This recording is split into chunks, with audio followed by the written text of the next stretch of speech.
Part 1. Part 1. First, you have some time to look at questions 1 to 4.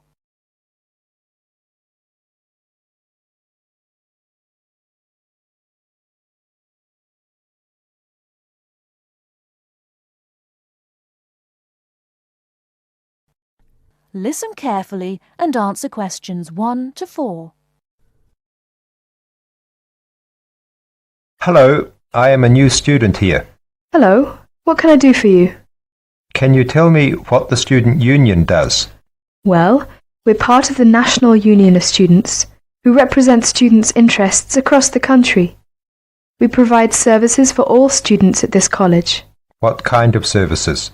There are advisors and welfare staff, entertainments, sports clubs, union societies, meetings, campaigns, and special interest groups. We offer everything from ballroom dancing to karate, jazz, and political debates. Sounds great. How can you help overseas students?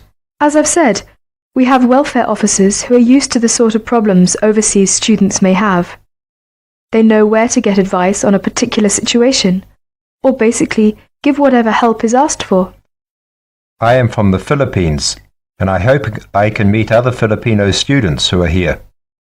I play chess and many sports, especially badminton, basketball, and wrestling. Please, can you tell me how to find out about these things? There is a Filipino society at the college. Regular meetings take place and lots of social activities are organized, such as meals, plays, and dances. The society is made up of Filipino students and other students who have an interest in the Philippines. And what about the sports? Does the union offer the ones I'm interested in? Yes, we do. There are basketball and wrestling teams. If you want to play in one of the college teams, you have to go along to training sessions and compete for a place. For badminton, you can either go to the badminton club or book a court to play with friends. Is there also a chess club or team? No, I'm afraid not. It may be best for you to put a notice on our notice board to find other players. Will that cost me anything? No, it's a free service available to all students, but you have to give your notice to a union officer first, so that it's fair for everyone who wants to use the notice board. I only have a room for 1 month at the moment. I need to find a house or a flat to live in near the college. Are you able to help me with any accommodation problems? There are always rooms available in shared flats or houses on our notice board. The college has some of its own accommodation, and you can also apply for these. If you have any problems at all, you should talk to one of the student union's welfare officers, who can give specialist advice on accommodation. Thank you for your help. You're welcome. Now would you mind helping us? We're conducting a survey to learn more about the students who visit our union office, so that we can improve our services. Would you mind if I asked you a few questions? Not at all.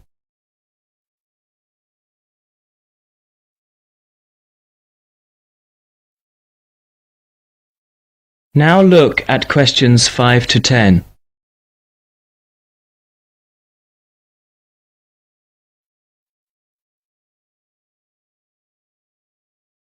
As you listen to the student's conversation with the union officer, fill in the spaces 5 to 10 on the form. First, you have some time to look at the form.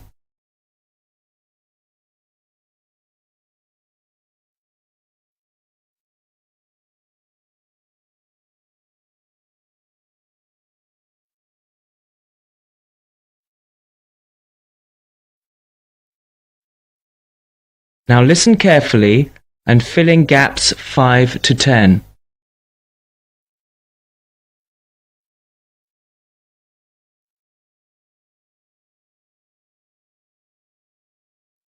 Now would you mind helping us? We're conducting a survey to learn more about the students who visit our union office, so that we can improve our services. Would you mind if I asked you a few questions? Not at all. First of all, what is your name? My name is Cesar Bautisto. How do you spell your last name? B-A-U-T-I-S-T-O. Thank you. And what are you studying? Development Economics. I see. And how long is the course for? 1 year. It's a postgraduate diploma. What would you like to do at the end of it? Have you made your mind up yet? Yes, I'd like to be a United Nations project advisor. Oh, would you? That sounds interesting. Tell me though, why have you chosen this university? It's got a good reputation in the field of economics.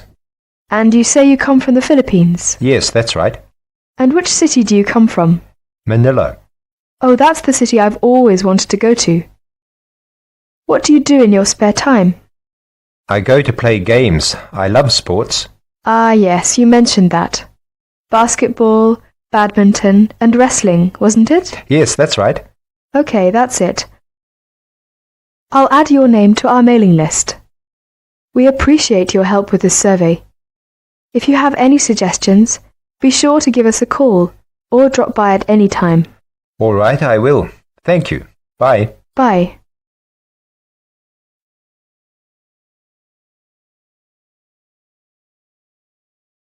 That is the end of part 1. You now have half a minute to check your answers.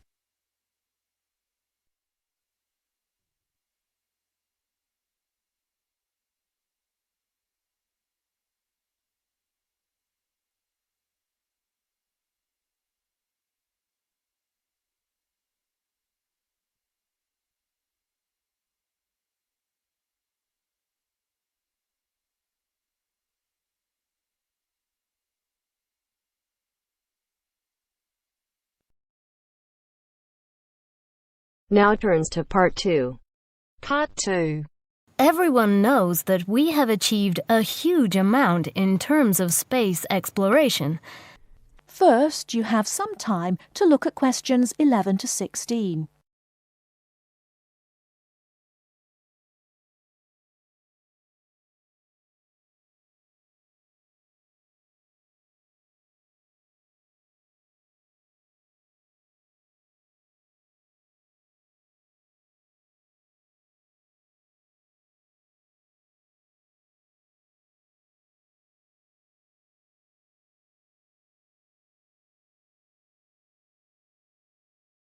Now, listen carefully and answer questions 11 to 16. Everyone knows that we have achieved a huge amount in terms of space exploration.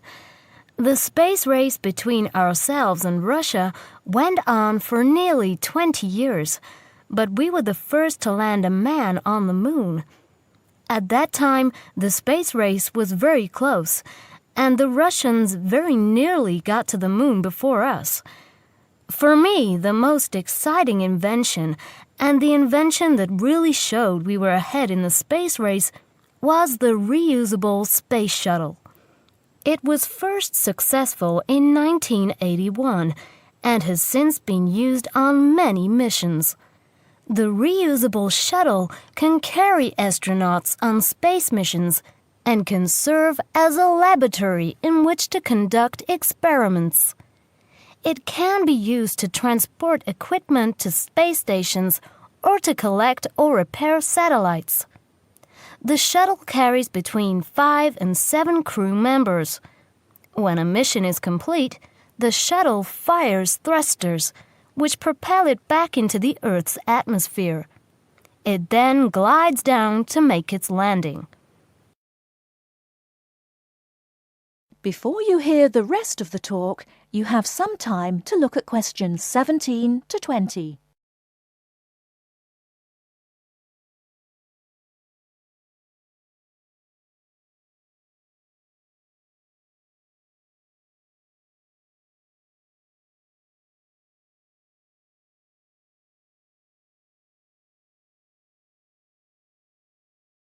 Now listen and answer questions 17 to 20. Although the remains of very early ovens have been found in many parts of the world, it was here that they were first used frequently in people's homes. In ancient Greece and in other parts of Europe and Turkey, people used ovens to bake bread. But it seems there was only one large oven that everyone shared.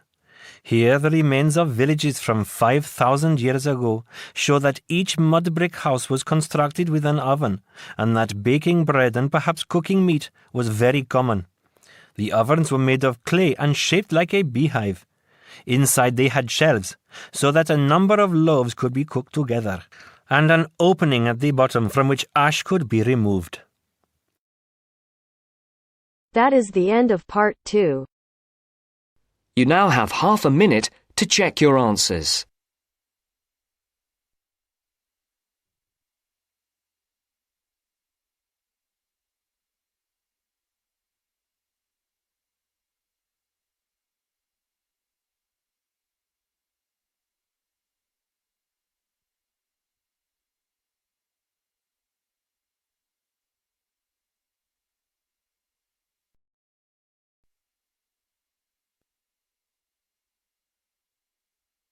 Now turns to part 3. Part 3. You are going to hear a conversation between a student and a tutor. First, you have some time to look at questions 21 to 25.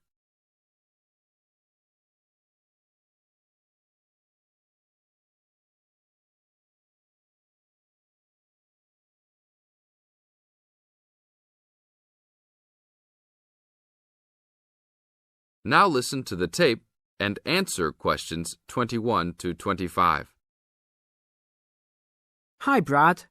I was wondering if you have time to answer some of my questions about my upcoming test. Sure, no problem, Jeff. What is it that you're having problems on? Well, it's for my English final. We have to prepare a 5-minute speech to present in front of the whole class, including the professor. So I'm a little bit worried. Is there any specific topic, or can you do it on whatever you want? It has to have something to do with the origins of English literature. I'm thinking of doing it on Shakespeare, but I bet many other students will have the same idea. That's fine. Don't worry if others are doing the same thing. As long as you do a good job, that's all that counts. A good professor will grade all students fairly. You really think so? I suppose Shakespeare is the most famous author, so it should be fine. Besides, Shakespeare has so many works. You only have to choose a couple of them and talk about those. I guess you're right. Do you have any advice about how to prepare a speech? First, you need to select your topic. Have you done this yet? Yes, I have lots of information on Shakespeare. Good. Next, you should do a research on a specific topic. Do you have a deadline for which to turn in your speech topic? The deadline is next Tuesday. So you should have a detailed outline of what you will say by then.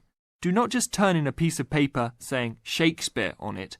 That will not give your professor any idea as to what you will be talking about. Okay, so you think I should write out an outline of my speech? Of course! Writing your speech out in outline form is essential. No one could give a speech from scratch.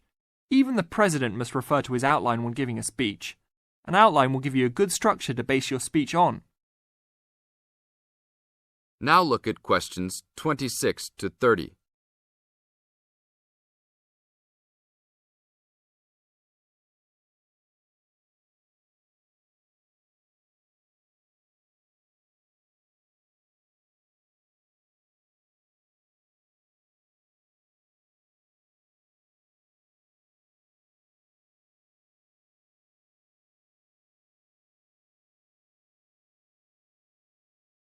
Now listen to the tape and answer questions 26 to 30.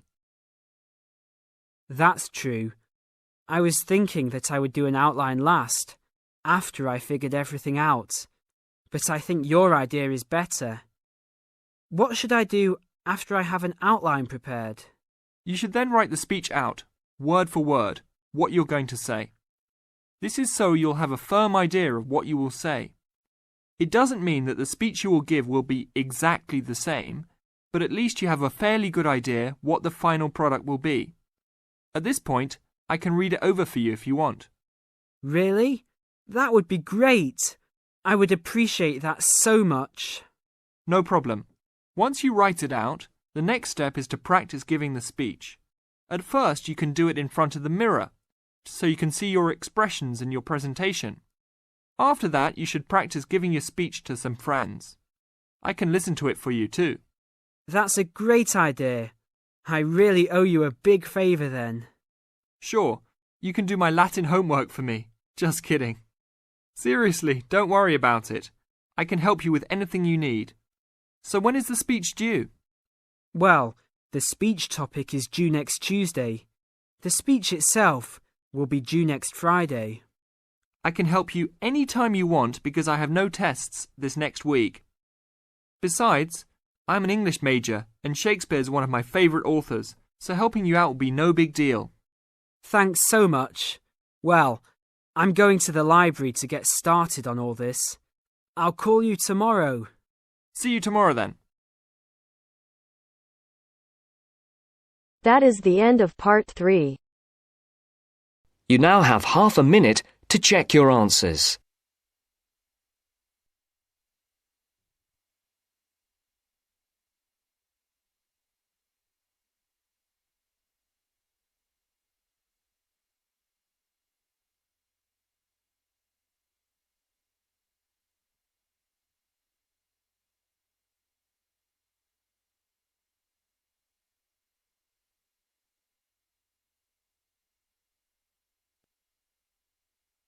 Now turns to part 4. Part 4. You will hear a historian giving a presentation about techniques to identify the origin of handwritten books from the Middle Ages. First, you have some time to look at questions 31 to 40.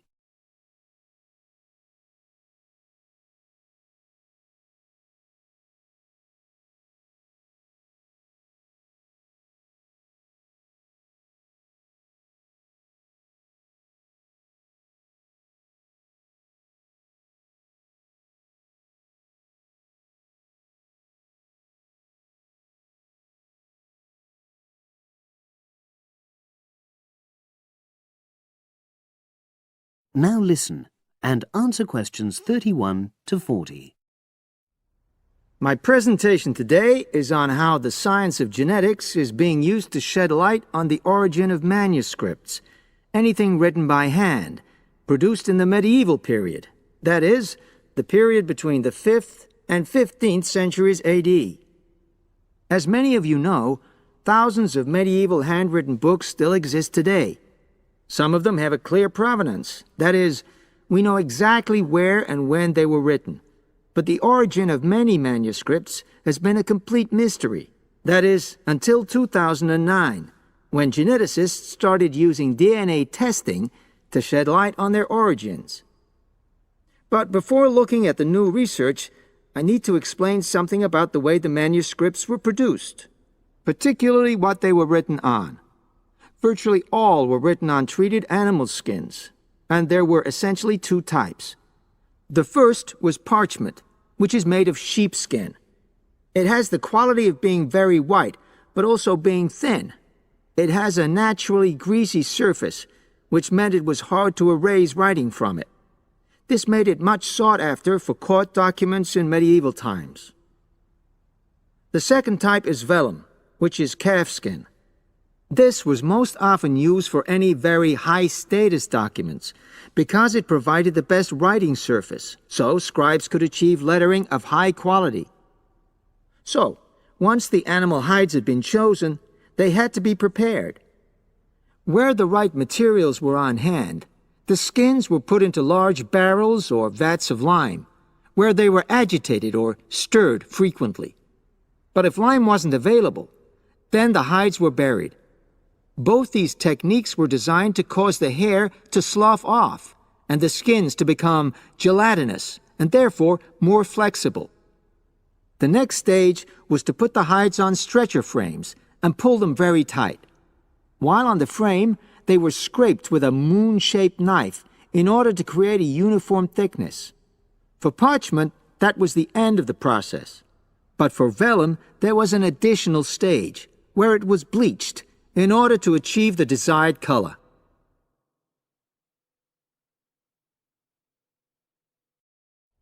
So, what does all this preparation mean for the quest to identify the origins of mystery manuscripts?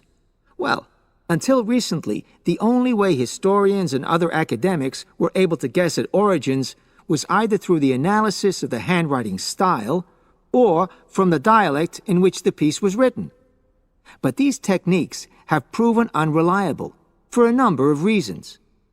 It was thus decided to try to look at the problem from a different angle, to start from what is known, that is, the small number of manuscripts whose origins we do already know.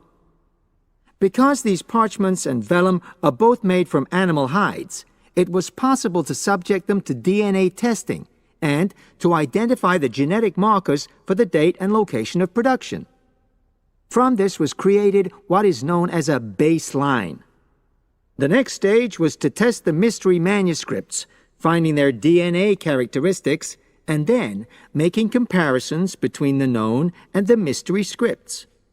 Genetic similarities and differences enabled the scientists to gain more information about the origins of the many manuscripts we had known virtually nothing about up to that point. Now you might ask, what are the potential uses of this new information? Well, obviously, it can shed light on the origin of individual books and manuscripts. But that's not all. It can also shed light on the evolution of the whole of the manuscript production industry in medieval times. And because that was such a thriving business, involving very large-scale movements right across the globe, the new data in turn help historians establish which trade routes were in operation during the whole millennium. Now, if anyone has any questions... That is the end of part 4. You now have half a minute to check your answers.